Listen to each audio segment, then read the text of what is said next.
Dear students, in this session, we are going to learn about nation building and natural identity. Do you know how old is independent India? Independent India is over 64 years old.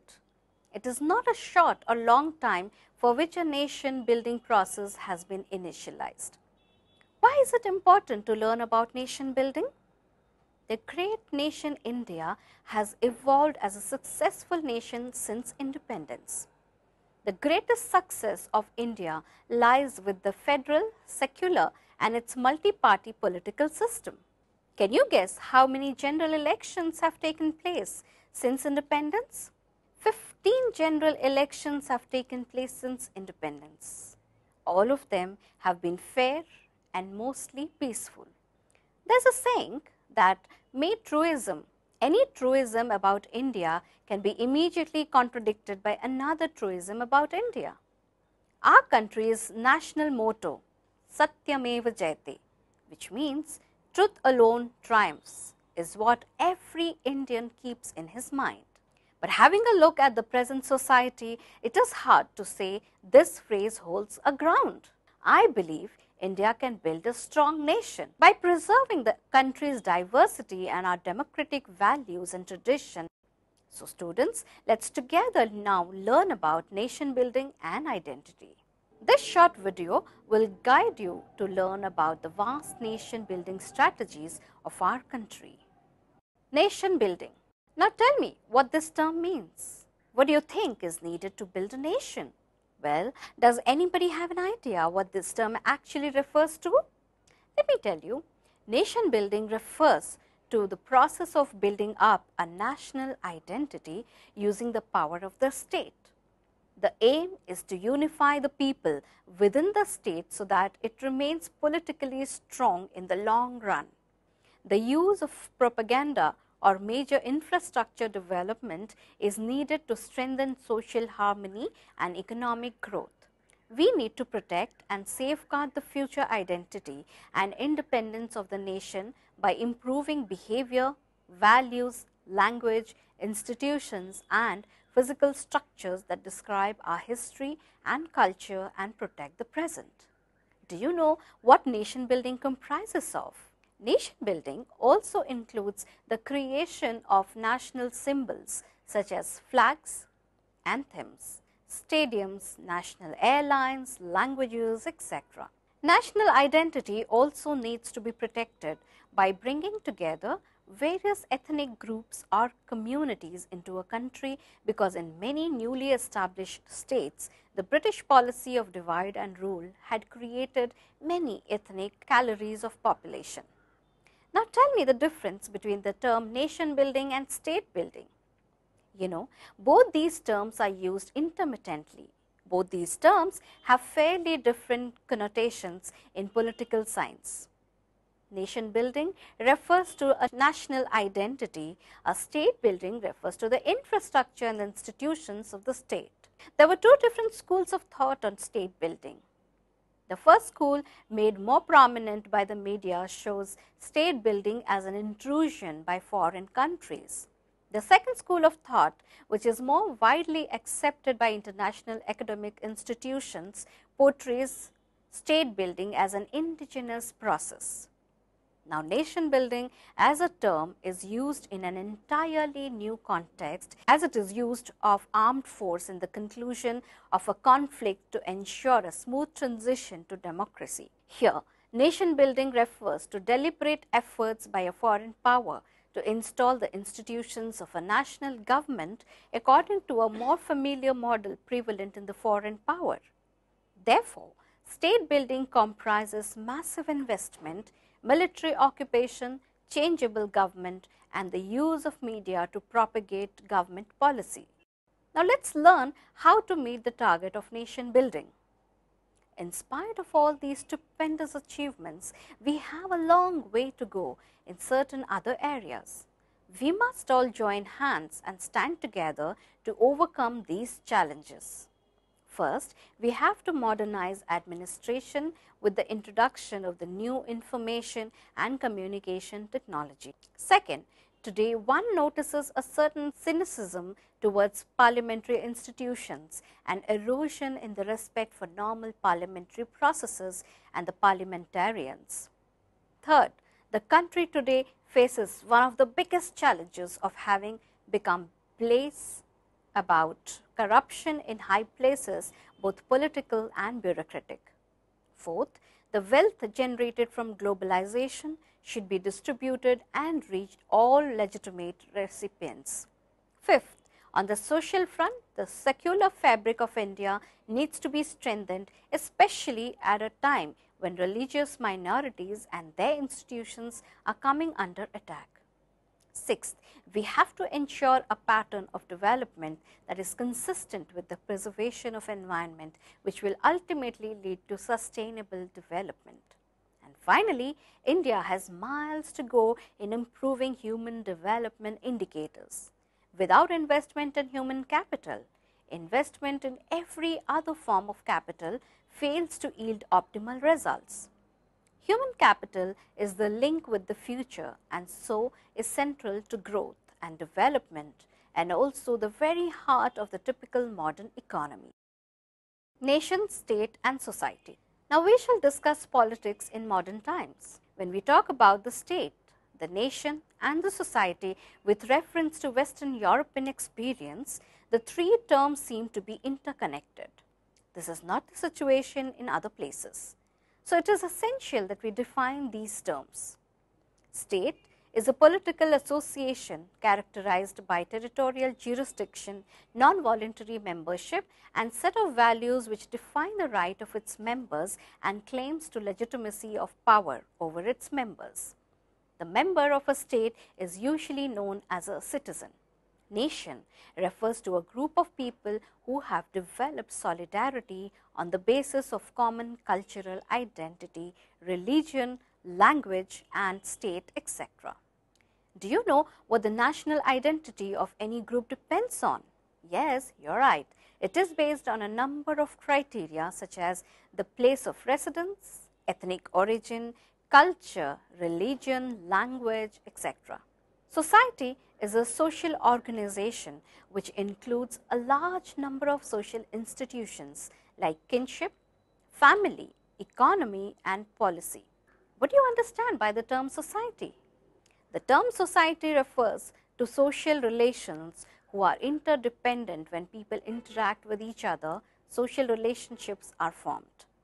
Society as a general term may also include the state or the nation. It can also be interconnected with either or both of them.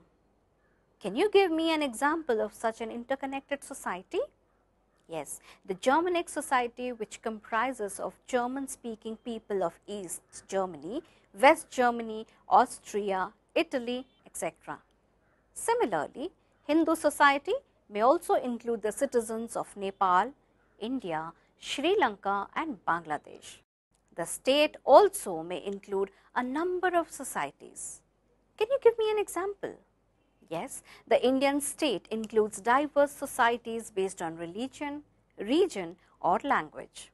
The tribal societies such as the Bhi, the Gond or the Nagas also form an integral part of Indian society. India is a big country with a large population. Do you know the population of India? It is 64 crores. Those between the ages of 15 to 35 form more than 50% of the total population. For our purposes, we count them all as the youth. These comprise students, employees, workers, farmers and persons from various professions including the unemployed, educated or otherwise. They are energetic, enthusiastic and full of zeal. These young people constitute a large force. The task of nation building is enormous and can be divided into many phases and compartments. It has some work for everybody. All the young people may be involved in this work. They may be assigned jobs according to their capacity and capability. First of all, they should be made to understand a specific project and its importance to the society and also the part they are expected to play to make it a success. They are sure to work hard for its fulfillment. They have the resources, guts and imagination to explain it to the people in detail and make it a success. They will feel more than satisfied by the realization that they have been assigned a role in the nation building efforts. This realization will encourage them to put their best into it. Trace and rise of Indian nation state. Now we will discuss the emergence of the Indian nation state. What is a nation state? A nation state is a state organized for governing a nation or two or more closely related nations. India can also be called a nation state whose territory is marked by national boundaries and its law is determined by national customs. India can be considered as a nation state as there are separate governments running the states and there exists a clearly defined relationship between central and state governments. The historical experience of nation building has influenced Indian national politics. This is marked by efforts to bring together a large number of social groups in a common national identity. We shall now look into the situation in India before 1858. There was a relative absence of the idea of nation during this period. India was characterized by a large number of small and large political units. The Mauryas, the Guptas, the Cholas and the Pandyas ruled during this period, but India was never politically united under any rule.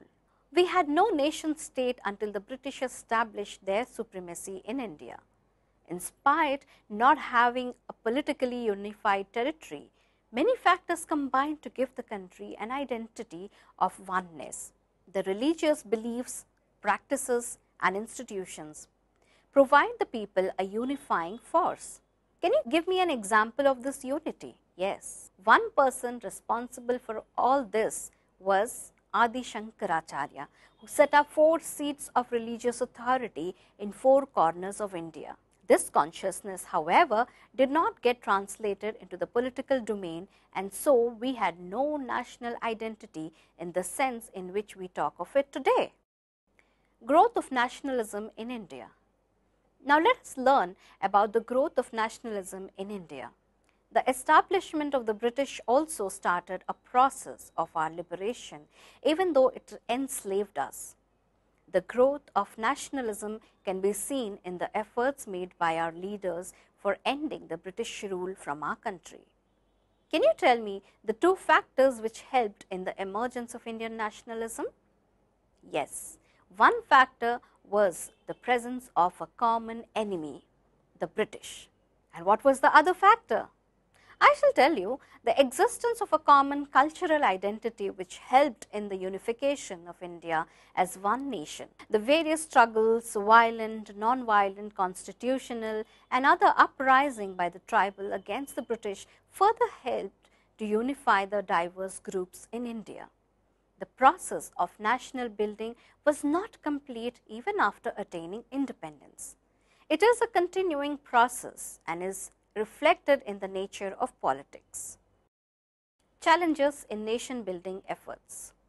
There are a host of factors which have disrupted our efforts to achieve goals of equality and social justice as well as building a nation state. We shall look into 3 main forces, namely the diversity of groups which constitute Indian society, regional and cultural identities, and casteism. We shall first look into the diversity of groups. The first potential threat to the Indian nation comes from this factor. The Indian society was and is divided in terms of religion, caste, language and ethnic origin. One of the most serious challenges that Indian leaders face even now is how to assimilate the interests of these diverse groups. Attempts to control confrontations between conflicting groups do not always succeed. Regional and cultural identities. The next factor we shall look into is the threat from regionalism. National politics in our country is still influenced by regional nationalities. Formation of statehood on linguistic basis was quite apparent. This is also evident in the demands made by the Gorkhas for Gorkhaland, some tribals for a separate Jharkhand state in November 2000. The government of India has also conceded to similar demands for a separate state. But this does not mean that regional identities should not be given importance.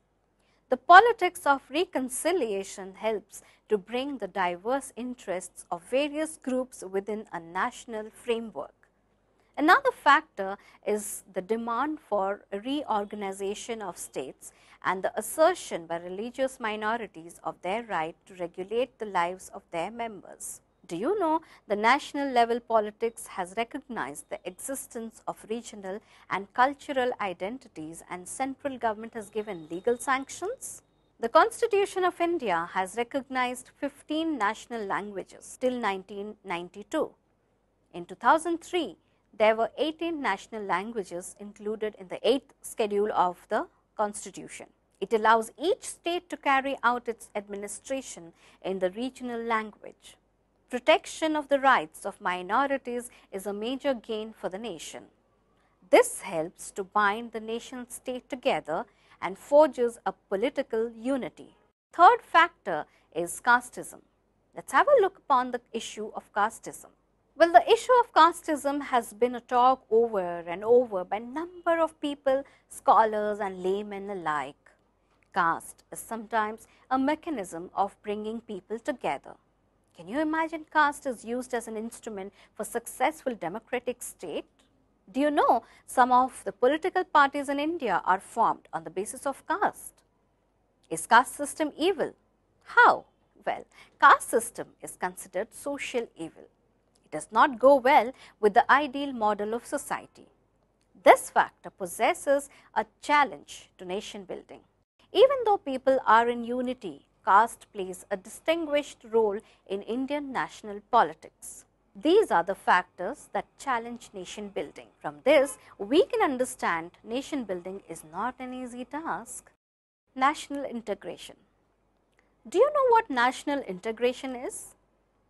Well, national integration is a process of developing different parts of national social system into a whole integrated one.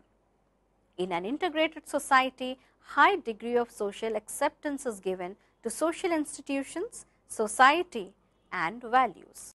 Do you know what are the factors that threaten the ideal of national integration? They are linguism, communalism, social inequalities and regional disparities. Now, let us learn about the factors one by one. Now, let us see the first factor, that is linguism. Do you know how many languages are there in India? You will be amazed to know there are about 179 languages, and each language has its own different dialects and diversities. As you may be aware, there are many riots and conflicts over the language issue. People of one language try to establish dominancy over the other language. Is linguism a challenge for Indian democracy? Yes, it is. No solution has ever been found for this problem. Each state or region wants their language to be the official language. We already know that India is a multilingualistic country. Language is a part of our tradition and culture. In India, we have to deal with some language problems.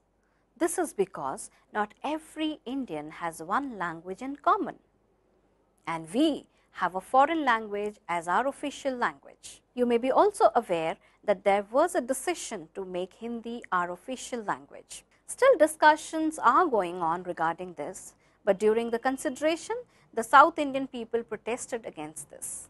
They supported English to be their official language. Is it justified to make English our official language? After all, English is a foreign language.